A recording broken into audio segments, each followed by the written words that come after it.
Want to master a realistic skin? I'm showing you my entire process from base tones to detailed tattoos to help you to paint lifelike faces. Let's get started. To bring this legendary warrior to life, we are starting with our base skin tone. Load up your airbrush and apply a smooth, even coat across the entire head.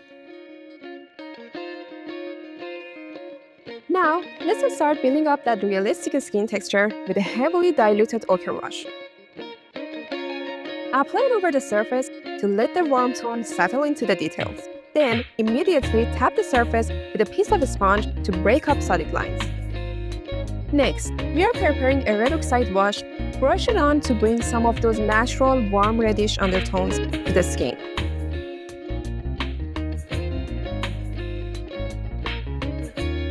Focusing the sponge tapping on the forehead and cheeks, where blood naturally rushes.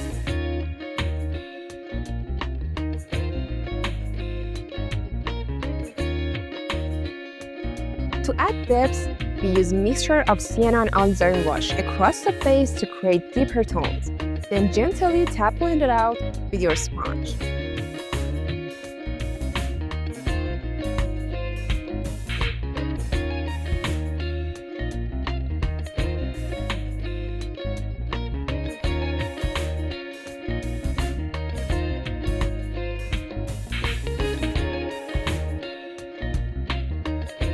Now, dilute some sienna.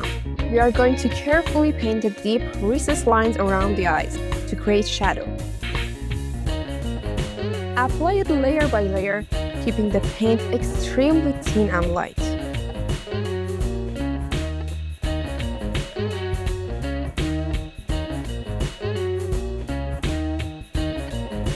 To mimic cool undertones, brush a very thin cobalt blue wash lightly over the face. Then tap it with your sponge to lock it in.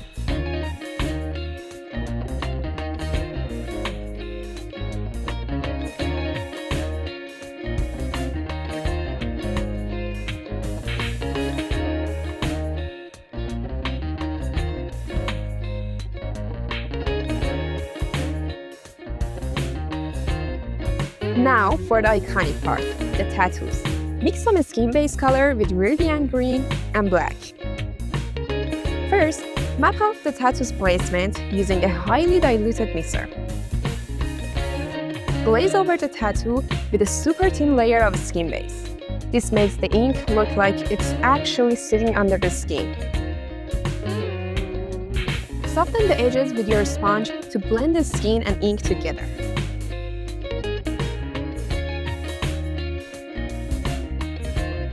Let's pop the details. Use a sponge with a slightly lighter tone to highlight grazes areas like the forehead and bridge of the nose.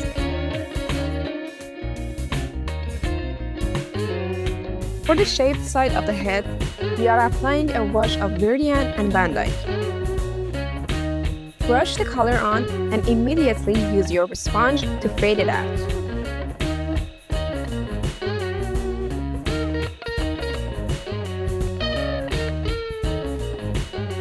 Now let's go back to the sharpest part of the tattoo design.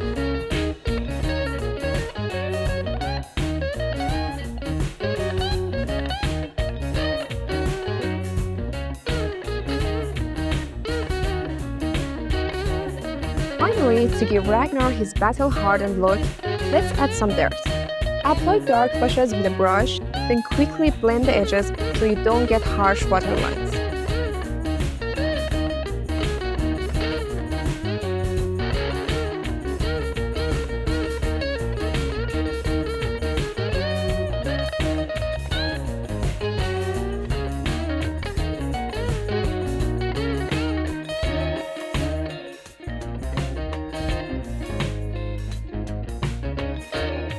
Every great warrior has a story, and for Ragnar, that means a realistic battle scar. To paint this, keep one edge of the line sharp while softly fading out the other side.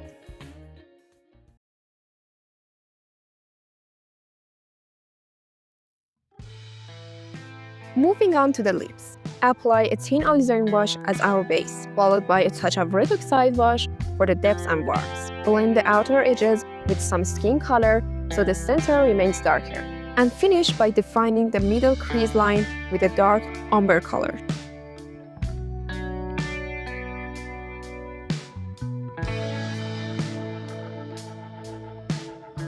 for the eyes, carefully paint the whitest of the eyes and outline the sockets with Van Dyke brown for a realistic shadowed framing.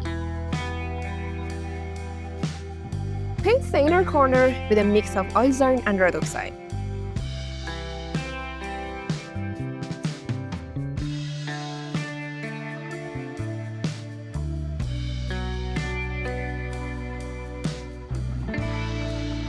Block in the main color for the iris, then define the outer ring with black paint.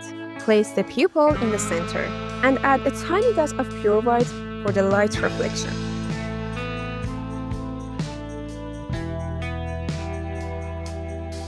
We will start with a dark base mix of Van Dyke brown and black. Apply a diluted dark wash over the hair so it settles into the crevices.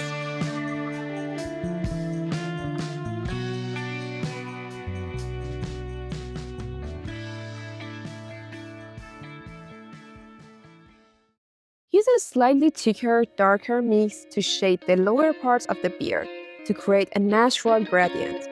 Finally, use a worn-out dry brush to gently sweep lighter tone over the hair in the direction of hair growth to highlight the strands.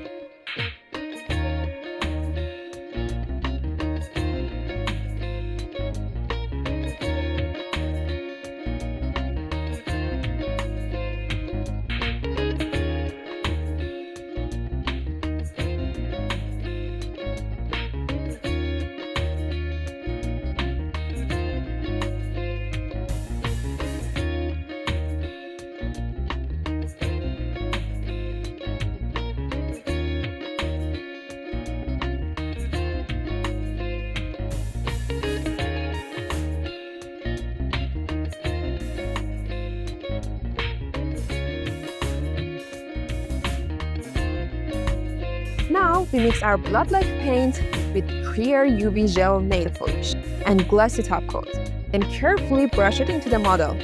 Finally, cure the gel under the UV light for at least 1 minute.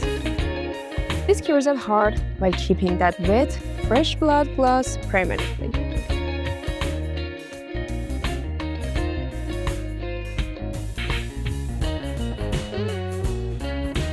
Thank you so much for watching. I hope this tutorial was helpful. If you have any questions, leave them in the comments below and don't forget to like and subscribe for more content. Till the next time, bye!